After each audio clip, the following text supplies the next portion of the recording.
প্রতিদিনের সকালটা আমার অনেকটা একই রকম কাটে। প্রতিদিন সকালবেলায় ঘুম থেকে উঠেই আমি একটুক্ষণ বাইরে চলে যাই গাছগুলোর সাথে সময় কাটানোর জন্য। আমাদের বাড়িটাতে নিচে উপরে মিলিয়ে প্রায় ৩০০ মতো গাছ আছে। নিচেও প্রচুর গাছ আছে। যেহেতু পুরো বাড়িটাই পাকা করা, ম্যাক্সিমাম গাছই টবে আছে, কিন্তু অনেক বড় গাছও আমাদের বাড়িতে আছে। প্রতিদিনের মতো সকালবেলাটা আমি শুরু করি যখন আমার ছোট মেয়ে ঘুমে থাকে, কিন্তু আজকে আমার নিজেরই ঘুম থেকে উঠতে অনেকটাই দেরি হয়ে গেছে। তাই মা মেয়ে আজকে একসাথেই ঘুম থেকে উঠেছিলাম। মেয়েকে খাওয়াতে খাওয়াতে যতটুকু সময় পেয়েছি তার মধ্যে বাইরে গিয়ে একটু ঘুরে আসলাম। আজকে আর প্রকৃতির মাঝখানে বেশিক্ষণ সময় থাকতে পারলাম না, হাঁটাটাও হলো না, কারণ রান্না বসাতে হবে। সবাই যে যার কাজে যাবে, স্কুলে যাবে আর খেয়ে যাবে, তাই রান্নাটা আমার টাইমের মধ্যেই কমপ্লিট করতে হবে। প্রায় ৮ মাস হয়ে গেল আমরা এই ঘরটাতে শিফট করেছি। এখনো পুরোটা গুছিয়ে উঠতে পারিনি। যতটুকু গুছিয়ে উঠতে পেরেছি তার মধ্যেই কোনো ক্রমে চলছে। এখনো অনেক জিনিস কিনতে হবে, অনেক জিনিস কেনা বাকি আছে।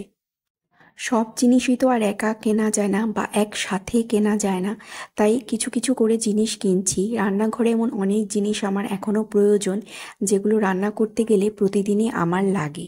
বলতে গেলে অ্যাডজাস্টমেন্টের উপর এখনও চলছে। তো যাই হোক, যতটুকু আছে তা দিয়ে এখন কাজ চালিয়ে যাচ্ছি। আস্তে আস্তে সব কিছুই করবো সেই আশা আছে। আজকে আমার হাজবেন্ড সকালবেলাটা একটু ব্যস্ত ও নিজের কাজ নিয়ে, তাই আমাকেই ছোট মেয়েকে আজকে স্কুলে দিয়ে আসতে হবে। তাই রান্নাবান্নাটা তাড়াহুড়োর মধ্যে কমপ্লিট করে মেয়েকে স্নান করিয়ে খাইয়ে একদম রেডি করে আমি নিজেও চলে এসেছি রেডি হওয়ার জন্য। তাড়াহুড়ো করে রেডি হয়ে যাব, তাই তাড়াতাড়ি করে চুলটা বেঁধে নিয়েছি। আর বেরোতে গেলে আমাকে লিপস্টিক আর কাজল লাগাতে হয় মাস্ট, সেটাও লাগিয়ে নিয়েছি। এখন মেয়েকেও রেডি করে নিচ্ছি, সাথে মেয়ের সক্স, জলের বোতল সব কিছুই রেডি করে দিতে হচ্ছে, কারণ ও ছোট বাচ্চা। তাই ও নিজে কিছুই করতে পারে না, সব কিছু আমাকে করে দিতে হয়, যেইটা বড় মেয়ের বেলায় আমাকে করতে হয় না। সকালবেলা ওকে শুধু আমাকে টিফিন বানিয়ে দিতে হয়, ব্যাস ওইটুকুই আমার কাজ। বাকি সব কিছু আমার বড় মেয়ে নিজে নিজেই করে ফেলতে পারে। চলো, তোমাদের সাথে কথা বলতে বলতে মেয়ে মা আমরা দুজনেই একদম রেডি, এবার বেরিয়ে পড়বো। এই যে বড় মেয়েও চলে আসলো। এটা সকালবেলা আমাদের কমন সিন যে দিদি ঘরে ঢোকে এবং বনু ওই টাইমটাতে বেরিয়ে যায়। বেরোনোর সময় মনে পড়লো, আরে জলের বোতল আর টিফিনটা তো ঢুকাতে ভুলেই গেছি। তাই আবার ঘরে আসলাম এ দুটো নেওয়ার জন্য। আর ওদের বাবারও কাজ হয়ে গেছিলো, তাই ওদের বাবা ঘরে চলে এসেছিল। আর বাবাকে দেখেই মেয়ে আবদার করা শুরু করেছে যে না, ও বাবার সাথেই যাবে প্রতিদিনের মতো বাইকে করে, কারণ আমার সাথে গেলে ওকে তো হেঁটে যেতে হবে। তো বাবাই চলে গেল মেয়েকে নিয়ে স্কুলে দিয়ে আসতে। আর এই যে সময়টা আমি পেয়েছি, রান্না বান্নাও শেষ, সব কাজও আমার শেষ, ভাবলাম একটু বাইরে ঘুরে আসি।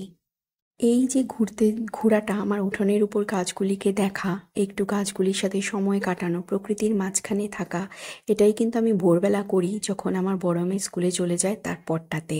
কিন্তু আজকে ওই সময়টাতে আমি করতে পারিনি, তাই আজকে এই সময়টাতেই করছি। তোমরা কে কে প্রকৃতি ভালোবাসো অবশ্যই বলো। আমাদের সামনে ফুল গাছ কমই আছে। ফুল গাছ বলতে শুধু এটাই আছে, এটার দুই রকম আছে, একটা পার্পল আর একটা হোয়াইট। আর আছে এই জবা গাছটা। এই জবা গাছটাতে প্রতিদিনই অনেক অনেক ফুল ফোটে। যেদিন আমি ছাদে যাই না ফুল পাড়তে, এই গাছটার ফুল দিয়েই কিন্তু আমার পুজো হয়ে যায়।